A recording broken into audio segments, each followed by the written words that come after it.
Credit card fees eroding your bottom line? PayJunction's integrated smart surcharge solution offers built-in compliance tools, simplified reporting, and thoughtfully designed customer-facing terminals that protect CSI. Some dealers are saving over $130,000 annually per rooftop. See it in action at payjunction.com/auto. Hey, this is Daily Drive executive producer Jake Neer in Detroit. On this week's bonus episode of the show, we'll hear more of our Congress Conversations live stream from this past Wednesday about vehicle affordability and where pricing trends are headed as tariffs begin to make their full impact. Our own Hannah Lutz and Paige Hodder spoke with several experts.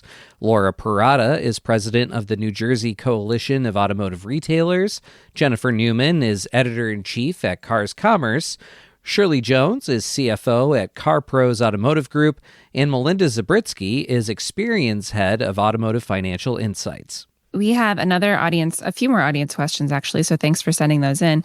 One from Mike Finko. How long do you project this difficult financial period to last? He's comparing it to 2008, 2020. He referenced the Fed using quantitative easing, and he's also noting that salaries are rising slowly while average transaction prices for vehicles are climbing fast. So, looking into a crystal ball here, I guess, how long do you expect this to go? Melinda, would you like to start on this? Well, like I mentioned earlier, when we saw the spike in prices in 2022, a lot of that, of course, were, some dealer markups with very low inventory spilled over into used. Even though inventory recovered, we didn't see prices come down. And especially if we start having lower volume of new car sales, which we have had for the last couple of years, that does spill over into a very tight used car market. So unfortunately, I don't have a crystal ball, but I don't see things easing up anytime in the next several years, unless there are, government programs that come into play, as Laura was mentioning. So I just don't see things really coming down. And that reminds me, we wanted to go back to what the states are doing. So let's go there. So I know, Melinda, you look at nationwide and are in Colorado. Shirley, you're in California, and Jenny, you also look nationwide. So let's start with California. Shirley, what are you seeing on the horizon there?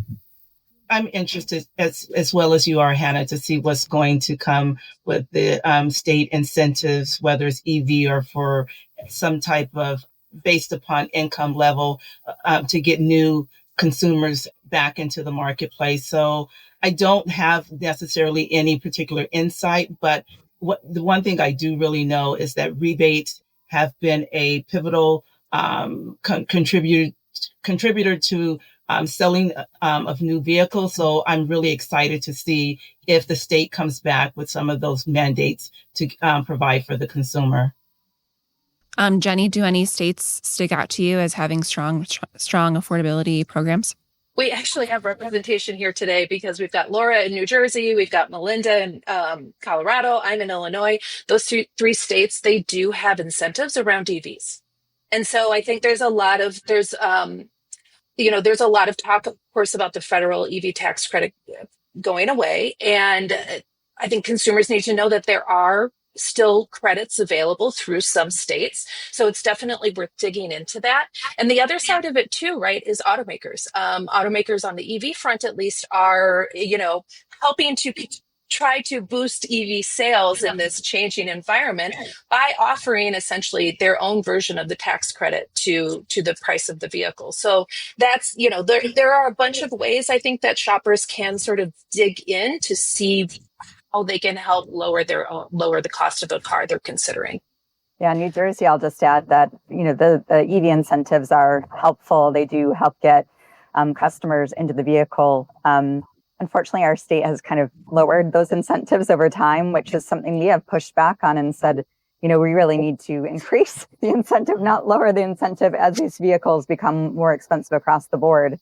But I know for our dealers, too, they've really relied on the EV infrastructure incentives as well to get chargers at their dealerships. That's extremely important, too. But, it will be interesting to see what happens, though, really with the product mix as these mandates for having deadlines to introduce EVs at a certain threshold for sales, how that might change things, when there's not as much pressure to meet artificial targets, really. And Paige, you wrote about the $1,000 payment buyers recently. Tell us a bit about that. Yeah, so this is a trend I've been tracking for a while because the idea of paying $1,000 or more for my car kind of just blows my mind. So 17.5% of new vehicle buyers who financed their purchase with a loan signed up to pay $1,000 or more a month from January to July this year, according to Experian. How are these high payment buyers shaping the auto retail industry? Melinda, can we start with you? Yeah, that, like I said, I've also been tracking this for quite a while. We went from, the last 5-6 years, it was less than 5% to now, over 17%. What's interesting with this payment group is, the big growth, like I said, really occurred in 2022. And prior to that, the people with these $1,000 payments, I think, knew what they were getting into. As Laura was talking about, as, consumer education, I think the increase in that payment really was more of a surprise to the 2022 and 23 buyers.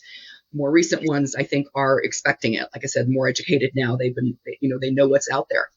But what's interesting with this is most of these vehicles are trucks.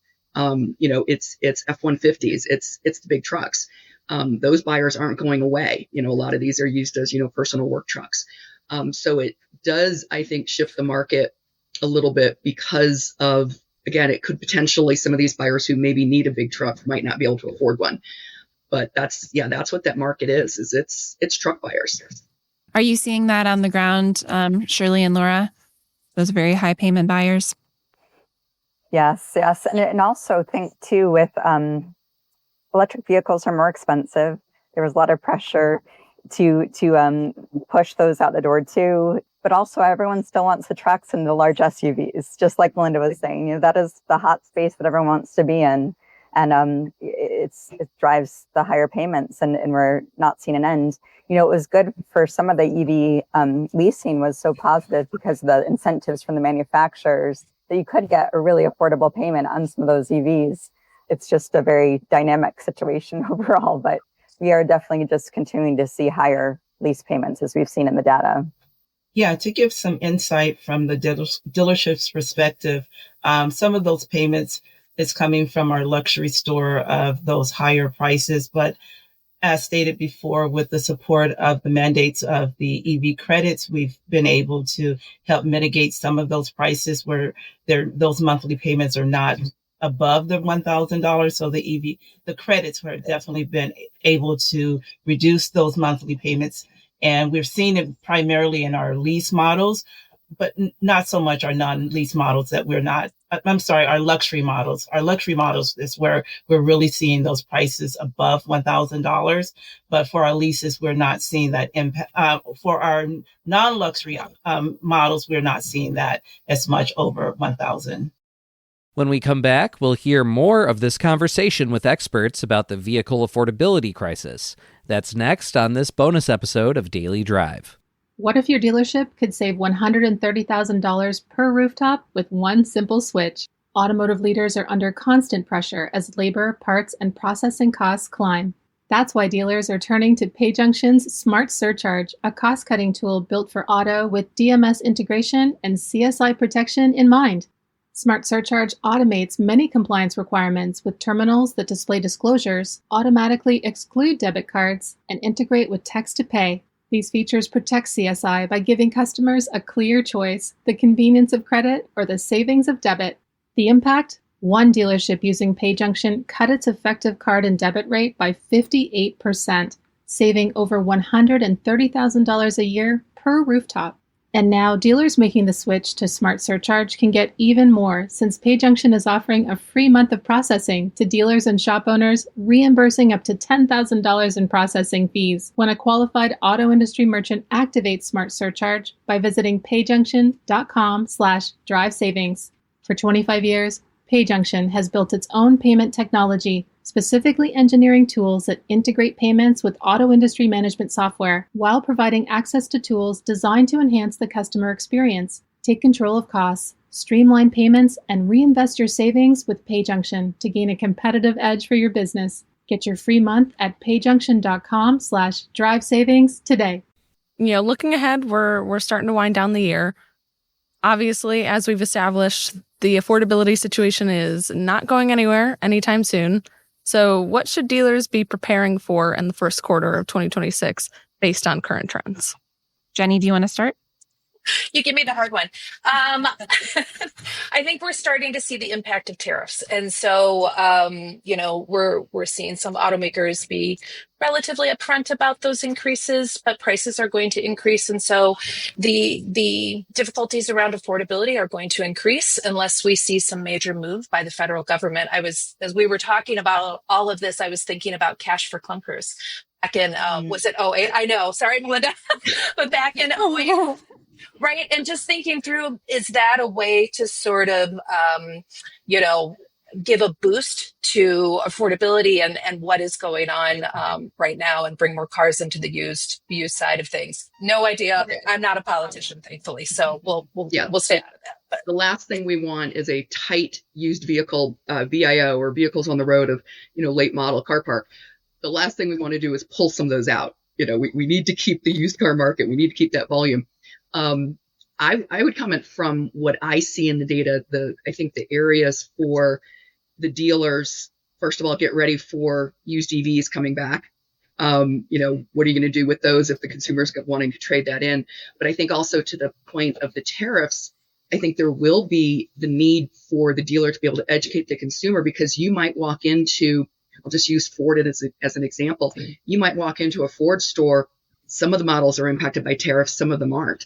So having that consumer education of being able to talk to the consumer about perhaps why. But the other thing, yes, get ready for those EVs coming back.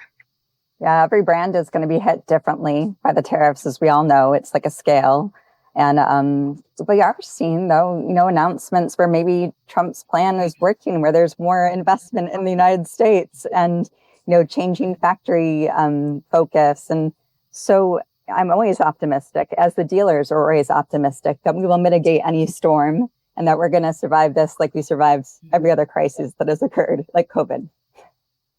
Most definitely. In 2026, I'm looking from a lens from the OEM, the finance companies collaborating and coming with some strategies to help offset some of the tariff costs that we might see in 2026.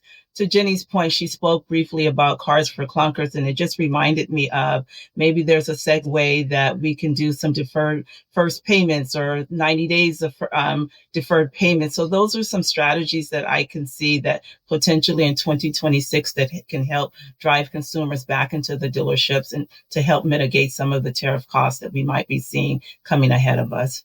Shirley Jones is CFO of CarPros Automotive Group. Laura Parada is president of the New Jersey Coalition of Automotive Retailers. Melinda Zabritsky is Experian's head of Automotive Financial Insights. And Jennifer Newman is editor-in-chief at Cars Commerce.